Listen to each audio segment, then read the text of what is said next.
Today we're going to use several of our freeze-dried ingredients to make a breakfast quiche. And specifically, we're going to do asparagus.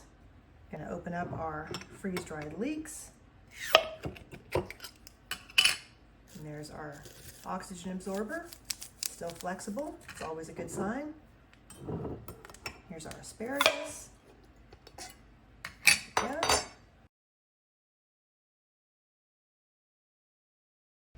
For some freeze-dried foods, it matters how much water you take out, so later you can calculate how much water you put back in to rehydrate.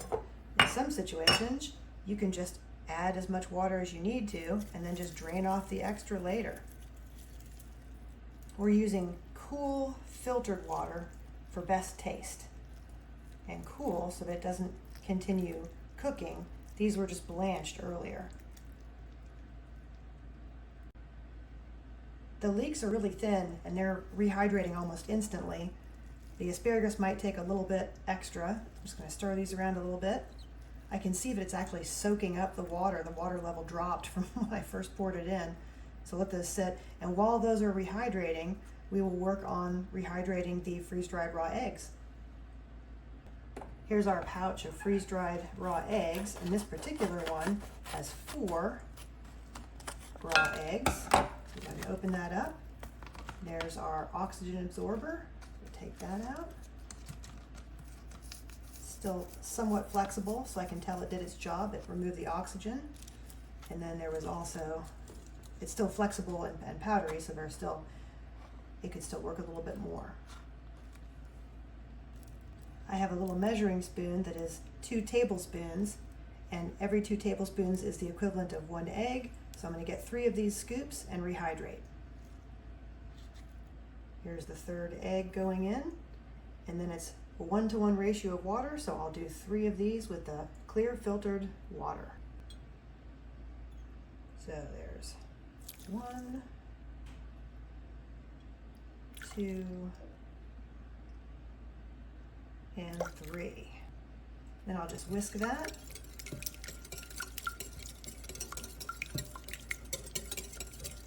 And let it sit for a little bit to rehydrate.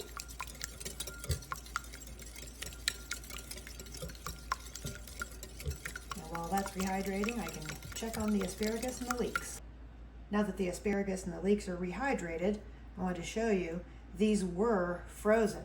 So of course, they are just like any frozen vegetable would be after you thaw it out. They are soft and squishy.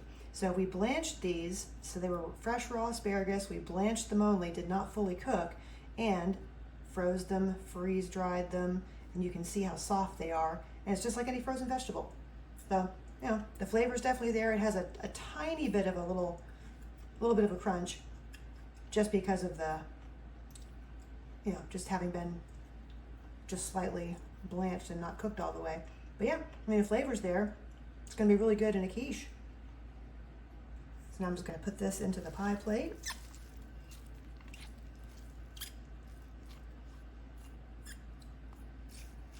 Spread that around the bottom.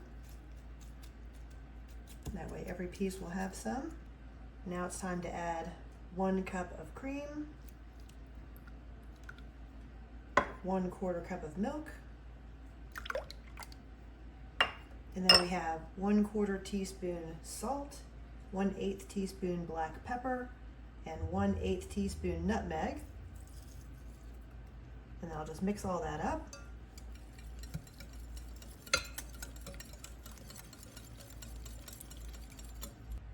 And then I'm just gently going to pour this mixture over the asparagus and the leeks. Don't want to pour it too quickly or it'll disturb everything. Trying to make sure it's pretty evenly distributed.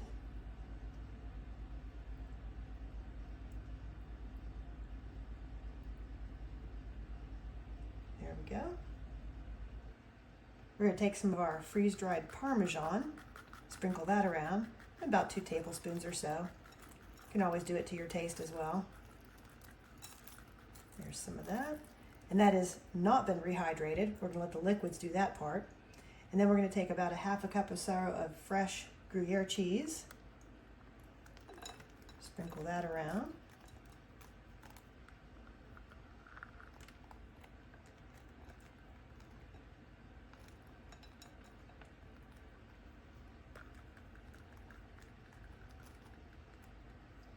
And then we're going to finish with some of our freeze-dried chives, about a tablespoon.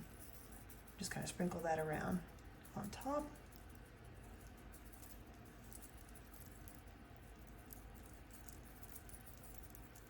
And by the way, this is a crustless quiche because we are trying to do lower carb, lower sugar meals.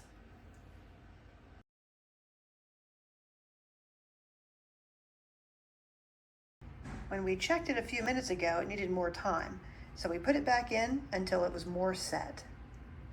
When we sampled the quiche, it was a bit liquidy in the middle, and we think that was because when we rehydrated the asparagus, it just held too much water and the custard just wasn't able to set up properly.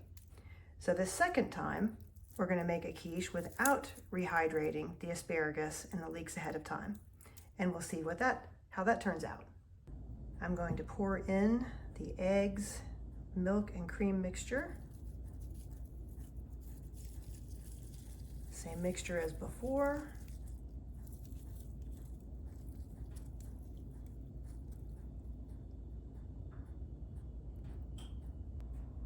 I'm going to just kind of use my spoonula here to make sure everything is submerged into the liquid.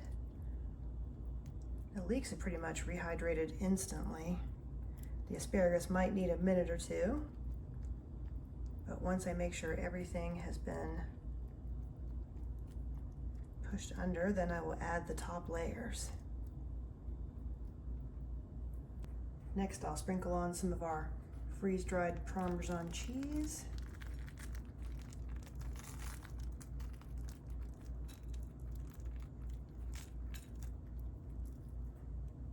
And we have some fresh Gruyere cheese that'll go on again, just like that first time.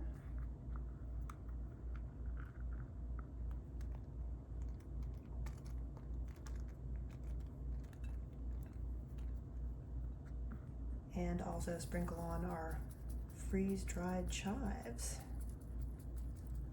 We grew these ourselves. And it's nice to be able to freeze dry some fresh herbs. Just going to put this onto a tray and then into the oven. Here's the second asparagus quiche out of the oven. So here's a slice out of our second quiche, and we did cook it a little bit too long. You can see the chives burned a little bit on top. We cooked it for about 30 minutes and probably should have stopped at 25. The asparagus did rehydrate nicely. The flavor is definitely there. The quiche just doesn't look very pretty.